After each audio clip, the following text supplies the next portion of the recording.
मेरे सभी प्यारे भाई बहनों को घणे खम्मासा।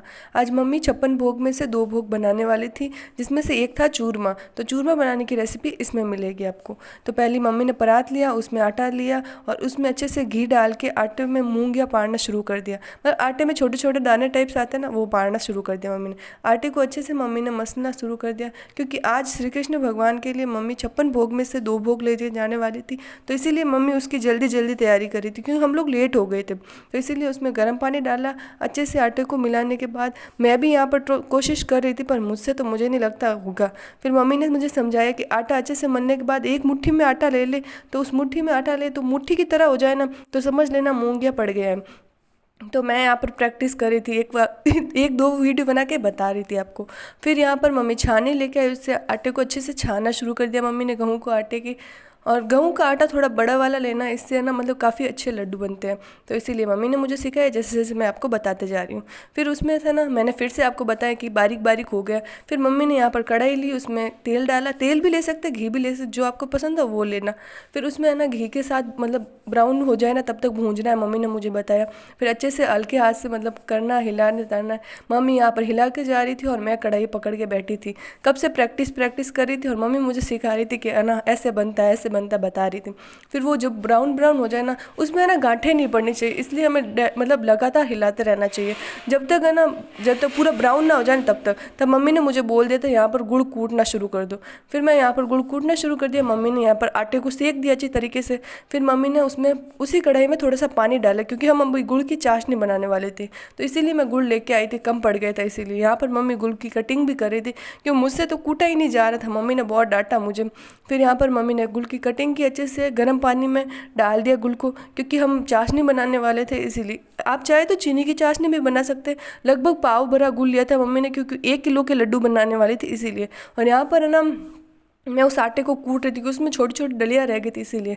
यहाँ पर मेरी चाशनी तैयार होने ही वाली थी, बट अभी हुई नहीं। तो मैंने है ना चेक किया, मम्मी ने मुझे बताया एक तार की चाशनी बनानी। तो ऐसे अंगुली से देखो चाशनी बनी या नहीं बनी, तो वो मैं कर रही थी कब से। और यहाँ पर चाशनी बन गई थी, और मम्मी ने उस चाशनी में थोड़ा घी भी ऐड किया था।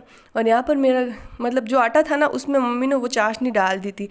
चाशनी डालने के बाद उसे अच्छे से मिलाया, आटे को अच्छे से हिलाना है, मतलब ऐसे मतलब ना गांठें नहीं रहनी चाहिए, इसलिए मम्मी ने उसे हिलाना शुरू कर दिया। यहाँ पर मम्मी लड्डू बना रही थी। Like comment subscribe. पर मेरी माता श्री लड्डू बना रही थी, और मुझे तो हाथ भी नहीं लगाने दिया, क्योंकि मैं छोटे छोटे लड्डू बना रही थी, वो मम्मी को पसंद नहीं आए। यहाँ पर माता श्री अपने लड्डू बना रही थी। काफ़ी तो बना चुकी थी लड्डू, और कुछ बना रही थी। और माता श्री अच्छे से मसाले को वापस से हिलाने लग गई थी। और माता श्री देख रही थी कि मतलब अभी है ना, ये जब है ना मतलब लड्डू बना रही थी ना, तो मतलब है ना मतलब कड़े कड़े नहीं हुए, क्योंकि काफ़ी टाइम रखेंगे ना, उसके बाद घी है ना सोख लेंगे ये, फिर हो जाएंगे। और मम्मी ने घी भी काफ़ी डाला था कि अच्छे नरम नरम लड्डू बने, तो इसीलिए। और यहाँ पर मम्मी लड्डू बना के इस परात में रख रही थी। और आजकल हम लोग है ना तांबे और पीतल के बर्तन में खाना खाते हैं, क्योंकि भाई बोल रहा था कि मतलब अच्छा रहता है खाने देता हूँ। तो यहाँ पर मम्मी लड्डू बना रही थी, और मैं सिर्फ देख रही थी, क्योंकि मम्मी ने कहा जब तक भोग नहीं लगता श्री कृष्ण भगवान को, तब तक घर में कोई लड्डू नहीं खाएगा। मैंने कहा ठीक है माते, और माते की आज्ञा को पालन तो हमें करना ही चाहिए। फिर यहाँ पर माते लड्डू बना रही थी, और यहाँ पर मैं खींचा तल रही थी, क्योंकि मम्मी ने बोला था ये भी तल दो, क्योंकि वहाँ लेके जाएंगे। तो ठीक है, मैंने अपनी ड्यूटी निभाई और तलना शुरू कर दिया पापड़। और पापड़ भी तले थे और खींचे भी तले थे। पापड़ तो मैंने भूल गई थी वीडियो बनाना, तो इसीलिए खींचे के साथ ही बने। और यहाँ पर वो दिवाली के पटाखे बचे हुए थे, तो मैं और मम्मी ने सोचा कि ना ये जला दें। फिर क्या, मैं कब से तारे जलाने की कोशिश करी, सच में जल ही नहीं रहे थे। मैंने 3 से 4 तूली वेस्ट करी, तब भी नहीं जले। फिर माता श्री ने आई, माता श्री ने हाथ में लिया और जलाना शुरू कर दिया। और यहाँ पर है ना जब शाम को माता श्री आई थी, तब ये भोग की मिठाई लेके आई थी, क्योंकि सब औरतें गई थी ना, तो वो अपने घर से दो दो ना मिठाई वगैरह, कोई भी मतलब स्वीट डिश वगैरह कोई भी लेके गई थी।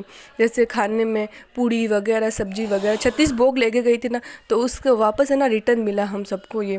तो 3 थाली आई थी, जिनमें से 2 हमारी थी और 1 किसी और को देनी थी।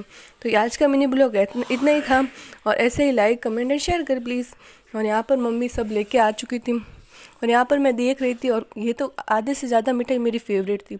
और ये है ना जहाँ मम्मी गई थी ना, वो मंदिर था। तो वो श्री कृष्ण, भोलेनाथ और शनिदेव तीनों का मंदिर था, और जो कुटिया के महाराज है ना, उनका भी था। तो यहाँ पर मैं आपको बता रही थी ये सारे।